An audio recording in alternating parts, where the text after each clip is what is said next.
Que la bendición de Dios esté sobre ustedes. Es un gozo entrar en sus hogares, y si se encuentran en nuestra área, les invitamos cordialmente a formar parte de nuestros servicios. Les aseguramos que se sentirán como en casa. Agradecemos mucho que nos sintonicen, y nuevamente, gracias por su presencia. Me gusta comenzar con algo divertido. Recientemente escuché sobre un pastor que estaba saludando a la gente en el pasillo después del servicio. Se percató de un hombre que no veía desde hace mucho tiempo, lo atrajo hacia un lado y le dijo: «Hermano, deberías unirte al ejército del Señor». El hombre respondió: «¿De qué estás hablando?». «Ya estoy en el ejército del Señor». El pastor, curioso, le preguntó: «Entonces, ¿por qué solo te veo en Navidad y en Semana Santa?». La respuesta del hombre fue divertida: «Porque estoy en el servicio secreto». Hoy quiero hablarles sobre confiar en que Dios lo haga a su manera. Todos tenemos sueños en los que creemos y situaciones que queremos ver que cambien, pero con frecuencia encasillamos a Dios y le decimos cómo lo queremos, cuándo lo queremos y a quién usar para hacerlo. El único problema es que los métodos de Dios no son los nuestros. Dios no siempre hace las cosas de la manera lógica. Dios usa métodos no ortodoxos. Él es poco convencional. Quizá no siempre tenga sentido para nuestras mentes. Si ustedes tienen estas ideas preconcebidas de cómo serán ascendidos, sobre cómo van a sanar, eso limitará lo que Dios puede hacer. Tienen que mantenerse abiertos, dejar salir a Dios de su caja. Quizás solo vean una manera en la que podría suceder, es obvio. Tienen que conseguir ese ascenso para que tengan fondos para poder cumplir sus sueños.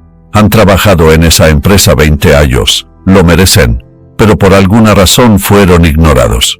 Si no tienen cuidado, se desanimarán y pensarán: «Jamás ya perdí mi oportunidad». Dios no es justo. De lo que no se dan cuenta es que Dios cerró esa puerta a propósito, porque Él tiene algo aún mejor esperándoles. Solo porque esa sea la manera lógica no significa que sea la manera de Dios. Solo porque sucedió así anteriormente no significa que sucederá así la próxima vez. Manténganse abiertos. Si son de mente cerrada, podrían perderse de lo mejor de Dios. Nuestra actitud debe ser: Dios, estoy dejándote salir de mi caja. Puedes hacer cualquier cosa en mi vida. Puedes hacerlo cuando sea. Puedes usar a quien tú quieras. Dios, confío en que lo hagas a tu manera. Cuando observo a lo largo de mi vida, puedo ver momentos en los que Dios usó personas para ayudarme que jamás me habría imaginado que usaría. Cuando nosotros queríamos adquirir este lugar, el antiguo Centro Compact, el consejo de la ciudad tenía que votar. Había dos hombres que eran muy influyentes, estaban bien conectados, pero no tenían ningún tipo de antecedente religioso. Les encantaban las fiestas y pasarla bien. Eran excelentes personas, simplemente no estaban en mi lista de quien Dios podría haber elegido para ayudarnos. Lo interesante es que nosotros no los buscamos, ellos nos buscaron. Uno de los hombres me dijo: «Joe, esta es mi misión personal. Voy a hacer todo lo que yo pueda para asegurarme de que Lakers reciba el Centro Compact». Mi primer pensamiento fue: «Dios, ¿es esto correcto? Esto es como agua y aceite. No tenemos el mismo tipo de historial». Es fácil hacer juicios de mente cerrada y pensar: «Dios no puede usarlas, es una pecadora. Dios no puede usarlos, le gusta ir a fiestas. Dios no puede usarlos, ni siquiera creen en Dios». No, mientras más vivo, más me doy cuenta de que Dios puede usar a quien quiera usar. Dios puede salvar a quien quiera salvar. Dios puede invocar el bien en quien Él quiera invocarlo. En el Viejo Testamento, Dios usó a Rahab, la prostituta, para salvar a la gente de Israel. Dios usó a un burro para hablar con el profeta. Dios usó a la hija del faraón para cuidar al bebé Moisés. En otras palabras, Dios usó al enemigo para cuidar a uno de sus hijos. Amigos, Dios es Dios. Él puede hacer lo que Él quiera hacer. No lo pongan en una caja y se pierdan su milagro. Si no fuera por esos dos hombres, quizá no estaríamos en este hermoso lugar el día de hoy. He descubierto que muchas veces Dios contesta nuestra oración, simplemente no es de la manera que lo esperábamos. Cuando nuestro hijo Jonathan tenía como 4 años, Victoria comenzó a pedir y a orar que Dios le trajera un niño a su vida para que ellos fueran buenos amigos. Su primo solía vivir a una calle de nosotros. Jugaban prácticamente todos los días. Cuando mi papá se fue con el Señor, se mudaron a otra ciudad y Jonathan ya no tenía a nadie cerca en el vecindario con quien jugar. Victoria oró mes tras mes, año tras año, para que Dios enviara a la persona indicada. Cuando Jonathan tenía como 12 años, uno de nuestros principales guitarristas, un joven llamado Michael, tomó un gran interés en Jonathan y comenzó a enseñarle a tocar la guitarra. Se volvieron buenos amigos. Michael siempre estaba enseñándole a Jonathan, apoyándolo. Jonathan ya tiene 17 años.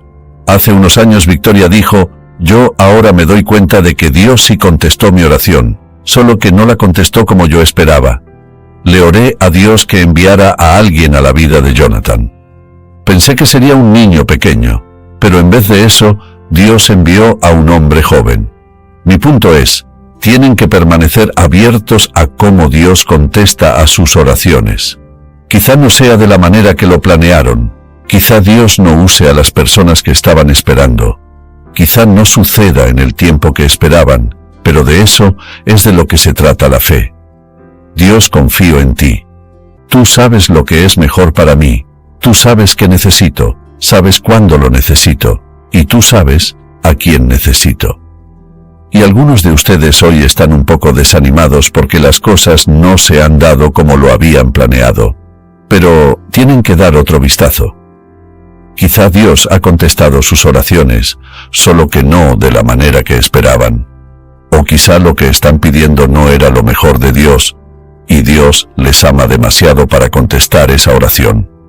O como en nuestro caso, quizá Dios les ha dado algo aún mejor, pero por estar tan decididos a que suceda como ustedes quieren, no lo reconocerán de inmediato. ¿Qué tal si Dios sabía que si contestaba la oración de Victoria y traía a un niño, Jonathan habría estado tan ocupado, tan entretenido, que no hubiera desarrollado la habilidad de tocar la guitarra? Dios sabe lo que está haciendo. Él puede ver el desarrollo completo de sus vidas. Si únicamente serán felices si Dios lo hace como ustedes quieren, entonces no están confiando. Tienen que ponerse en la mente que si no funciona como lo habían planeado, aún están en paz. Saben que Dios aún está en el trono y todavía los llevará a donde se supone deben estar. En Juan 9, Jesús estaba viajando a través de un pueblo. Notó a un hombre que era ciego de nacimiento, jamás había podido ver. Jesús fue hacia el hombre. Él estaba muy emocionado. El ciego había escuchado que un sanador estaba en el pueblo, un hombre que podía hacer milagros. De todas las personas de la ciudad, Jesús estaba ahora frente a él. Sin duda una persona le dijo cómo Jesús tocó a un hombre ciego y él pudo ver, o cómo Jesús habló la palabra y una pequeña niña fue sanada, o cómo le ordenó a un muerto volver a la vida. Había muchos métodos diferentes que Jesús usaba para curar. Estoy seguro que este ciego estaba esperando a que Jesús hiciera algo como lo que había hecho antes. Todo estaba en perfecto silencio. Se podía escuchar el caer de una gota. Había gran anticipación. El ciego estaba esperando escuchar a Jesús decir una palabra de sanación, pero en lugar de eso, todo lo que escuchó fue a Jesús escupiendo en el suelo. Imagínense lo que pasó por su mente. Pensé que iba a orar por mí. Pensé que iba a tocar mis ojos. ¿Por qué está escupiendo? Jesús hizo lodo de la tierra con su saliva y la puso en los ojos del hombre. Ya estaba ciego. Ahora sí ya no podría ver. Tenía lodo en sus ojos. Jesús fue poco convencional. No había precedente de que eso hubiera sucedido antes en la Escritura. Elías jamás lo hizo, ni Eliseo ni Moisés. Esta era la primera vez que este método era utilizado. El ciego podría haber dicho, quita esto de mis ojos. Pero puedo prometerles que el método de Dios siempre será el mejor método. Quizá no lo entiendan. Podría parecer injusto, pero Dios sabe lo que está haciendo. Les pido que confíen en Él. Dejen de frustrarse porque no funcionó como ustedes querían. Y si supieran que si Dios contestara a su oración como ustedes quieren, no sería lo mejor de Dios, o que no duraría, o que no sería sano, con gusto harían a Dios hacerlo a su manera.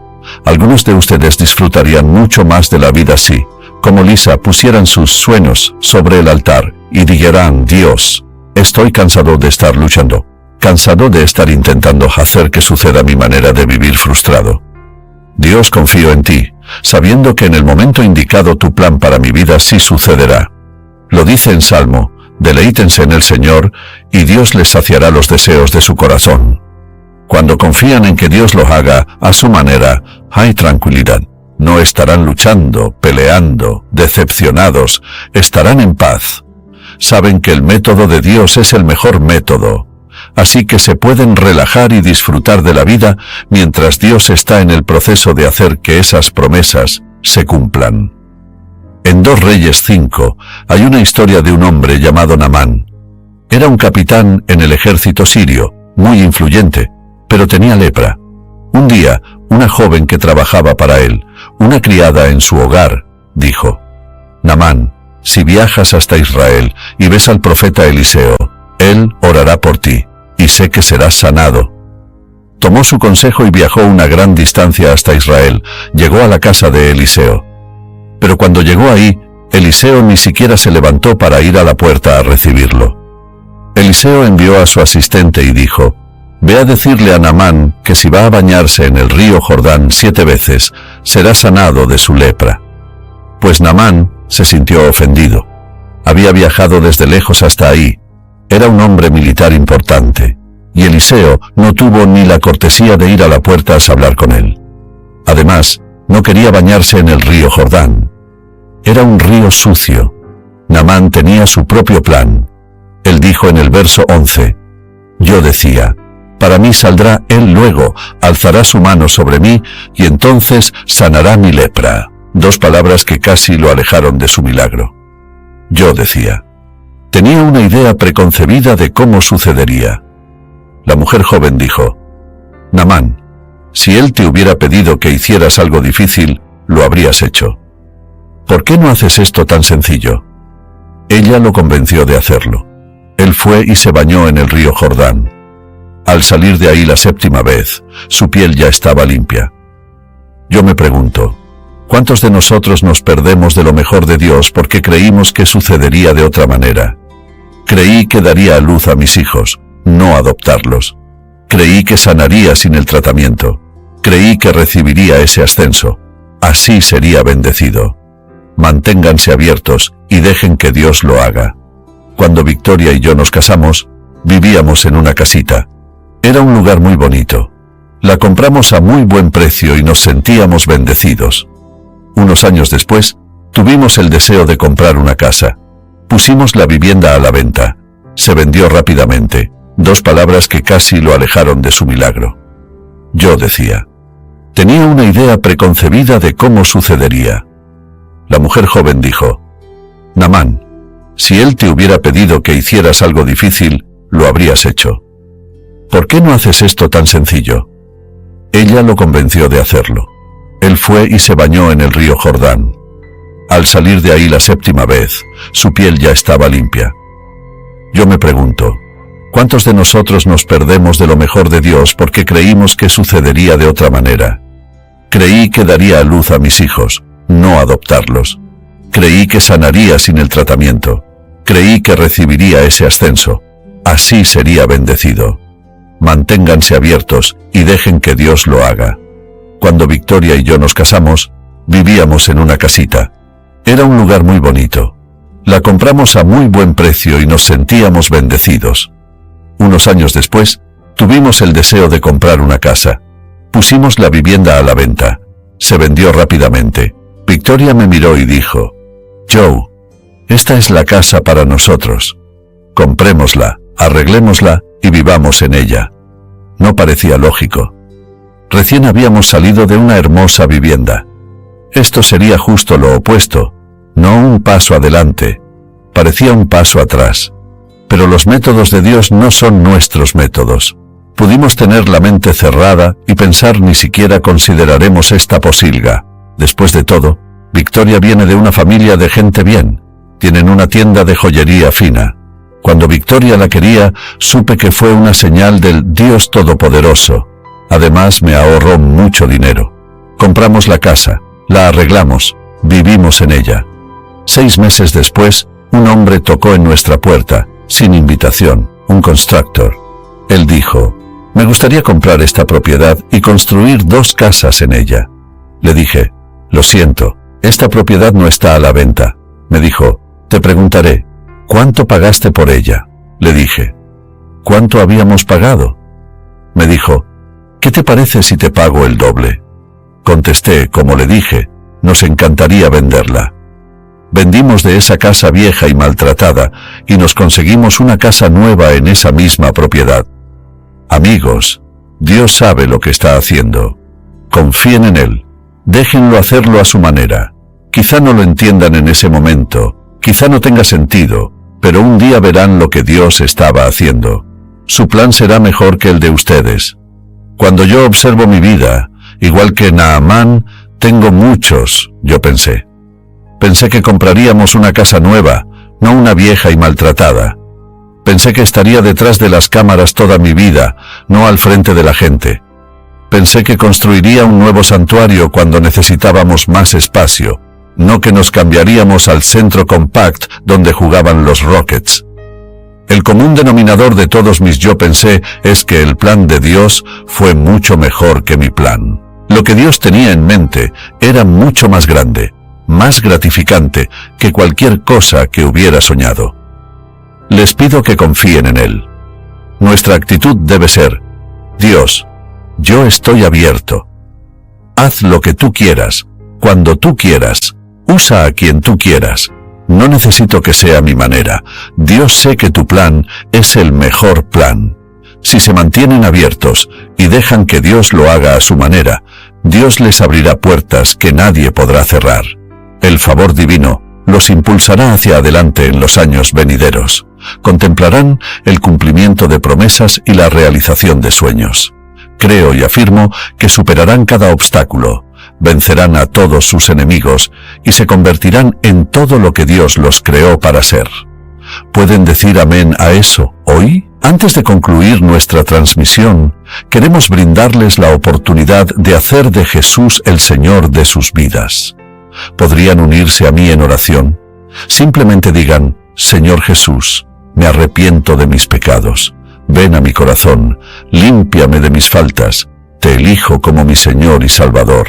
Amigos, si han pronunciado esa sencilla oración, creemos que han experimentado un nuevo nacimiento.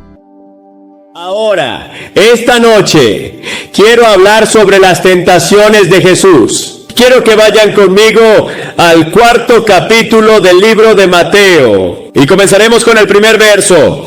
Estas palabras de las que quiero hablar, las tentaciones de Jesús, esta noche. Entonces Jesús fue llevado por el Espíritu al desierto para ser tentado por el diablo. Y cuando ayunó 40 días y 40 noches, tenía hambre.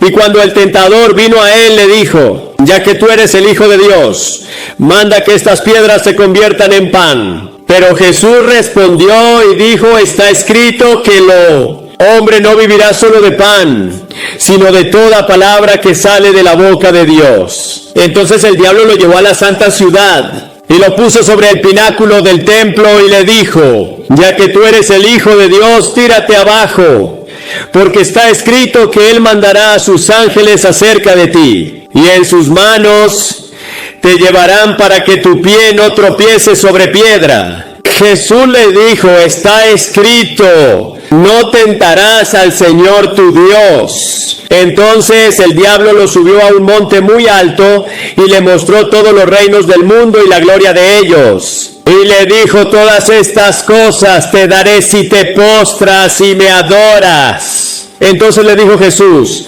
aléjate de mí, Satanás, porque está escrito: adorarás al Señor tu Dios y a Él solo servirás. Entonces el diablo lo dejó, y aquí vinieron los ángeles y le servían. Sí, Jesucristo fue tentado. La Biblia dice que fue tentado en todas las cosas como nosotros, pero sin pecado. Él es el único en la historia del mundo, incluyendo a Adán y a Eva, que alguna vez resistió al diablo. Completa y enteramente era el Señor Jesucristo. ¿Por qué? Porque no tenía pecado dentro de sí, no había nada que el diablo pudiera apelar dentro de él porque no tenía pecado. Y tú y yo tenemos la semilla del pecado en nosotros. Nacimos en pecado. David dijo: en pecado me concibió mi madre. Y la Biblia dice que todos hemos pecado y estamos destituidos de la gloria de Dios. Y la palabra pecado significa que hemos quebrantado las leyes de Dios, hemos quebrantado las leyes morales de Dios. Y todos estamos en esa categoría. Y luego en Efesios 6 y el verso 12 leemos estas palabras: hablando de ti y de mí, porque no tenemos lucha contra sangre y carne, sino contra principados, contra potestades, contra los gobernadores de las tinieblas de este mundo, contra la maldad espiritual en los lugares altos. Ahora gran parte del Nuevo Testamento tiene que ver con la guerra espiritual.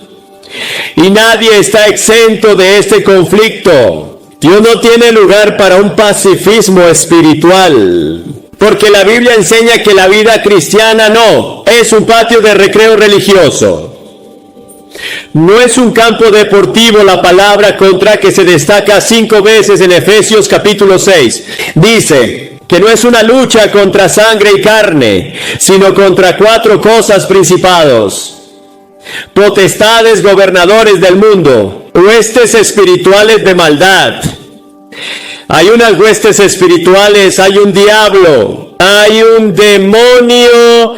En 2 de Corintios 2.11 se nos dice que no ignoremos al diablo y sus maquinaciones, para que Satanás no se aproveche de nosotros, porque no ignoramos sus artimañas. Debemos conocer al enemigo en primera. De Pedro 5.8 la Biblia dice que seamos sobrios y estemos atentos, porque el adversario del diablo, como él, el león rugiente, anda alrededor buscando a quien devorar. El diablo anda buscando a quien devorar ahora. Alguno de los nombres que se le dan a Satanás: el diablo es el tentador, por supuesto. Satanás es el engañador, un mentiroso, un asesino, un acusador, el príncipe y el poder del aire. Es el príncipe de este mundo, es el dios de esta era, es el destructor, el maligno, Belcebú. Todos estos nombres son dados a una persona que llamamos Satanás. Ahora la Biblia dice de sus artimañas. Sus artimañas y trampas. La Biblia advierte que engañen y seducen. Se opone, resiste y engaña, y siembra discordia y dolor, y obstaculiza, golpea, tienta y persigue y blasfema. Ahora la gente tiene una caricatura del diablo establecido por las obras de Dante y Milton. Esta es una poesía maravillosa, pero es teológicamente falsa. Esa no es la imagen del diablo en la Biblia. Satanás no tiene cuernos, no tiene aros, no tiene una cola con púas. Ahora el diablo intenta todo esto para hacernos pensar que él está en el infierno, pero él nunca ha estado allí. Y cuando llegue al infierno, no será el jefe, sino la principal víctima del infierno. Se le llama el Dios de esta era, el príncipe de este mundo y el príncipe del aire. En Mateo 25:41 habla de sus ángeles. Mucha gente pregunta de dónde salió Satanás. Según Isaías 14, aparentemente se rebeló contra Dios. Él era la más grande y la más hermosa de todas las criaturas creadas por Dios. Por alguna razón misteriosa, desconocida, allá por ese entonces rebeló, lideró una revuelta contra Dios y fue arrojado del cielo y aterrizó en este planeta. Y ha estado luchando contra los propósitos de Dios desde entonces. Y uno de los propósitos de Dios para Satanás es probar a este planeta si las personas amarán a Dios o no lo van a amar. Si obedecerán a Dios o van a obedecer al diablo. Y él ha estado activo tratando de ganar este planeta y ganar a la gente que Dios puso en él. Aquí no entiendo todo lo que el apóstol Pablo llama el misterio de la iniquidad. Hay muchas cosas al respecto que no podemos explicar y no voy a tratar de explicarlas. Pero Cristo estuvo sujeto a las tentaciones del diablo. En Hebreos 4.15 dice que fue tentado en todos como nosotros. Todo, pero sin pecado. Y en Hebreos 2.18 dice que él mismo padeció siendo tentado y es poderoso para socorrer a los que son tentados. Ahora estudiemos y veamos cómo Jesús se enfrentó a la tentación del diablo, como un modelo para nosotros también. ¿Cómo podemos enfrentar las tentaciones de Satanás? Jesús fue guiado por el Espíritu Santo. Después de su bautismo, Él fue guiado hacia el desierto, a un área entre Jerusalén y el Mar Muerto, en un lugar salvaje. Y estaba allí Jesús. Y era terrible ese desierto, 40 días y 40 noches. No tenía nada para comer.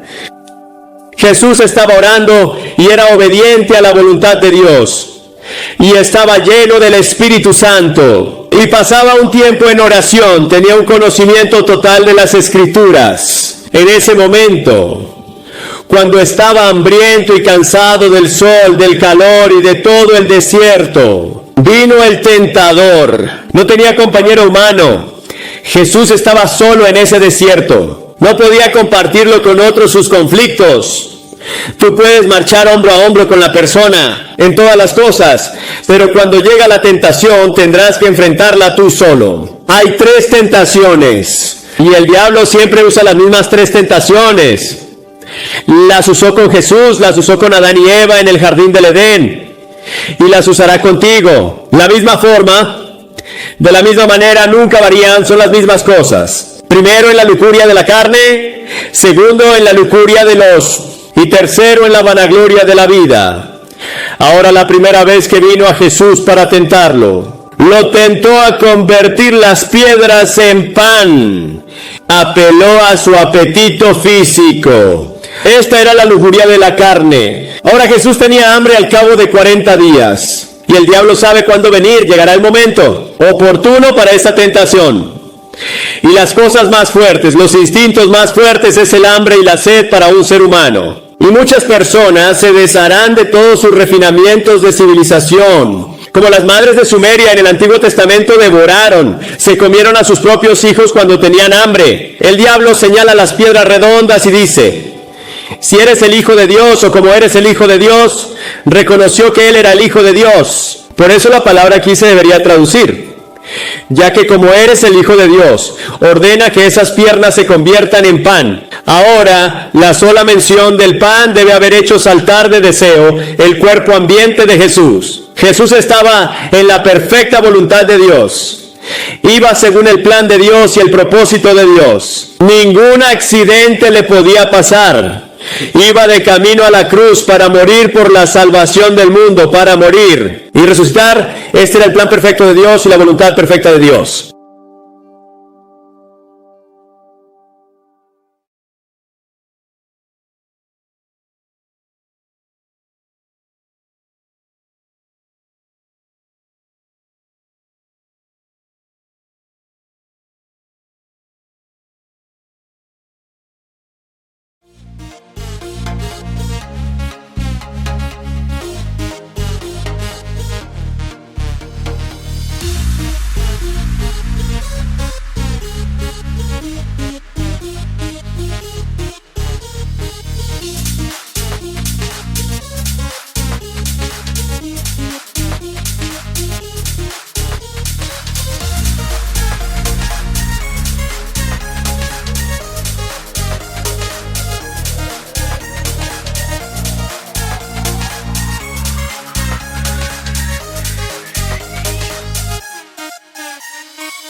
Señor.